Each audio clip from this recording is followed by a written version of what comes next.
Hello guys, this is miss spice. Welcome to our short video. আমাদের মায়ের অনেক দিনের ইচ্ছে ছিল বেনারস বেড়াতে যাবার, তাই আমরা সকলে মিলে প্ল্যান করলাম বেনারস বেড়াতে যাব। কয়েকদিন আগেই বেরিয়ে এলাম ওই দেবভূমি বেনারস থেকে। কি অপূর্ব এই জায়গা! রাতে ট্রেন ধরে সকালে পৌঁছে গেলাম বেনারস। তারপর বেনারস থেকে অটো করে পৌঁছে গেলাম গোধুলিয়া চক। আর গোধুলিয়া চক থেকে কয়েক মিনিট হেঁটেই আমরা পৌঁছে গেলাম গেস্ট হাউসে। তারপর চেক ইন করে আমরা আবার রওনা দিলাম গঙ্গার ঘাটের উদ্দেশ্যে। ঘাটে এসে দেখলাম সত্যিই জায়গাটা সুন্দর।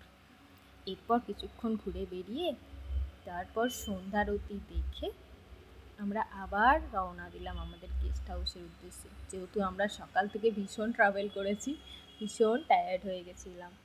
থ্যাংক ইউ বন্ধুরা আমাদের সাথে থাকার জন্য।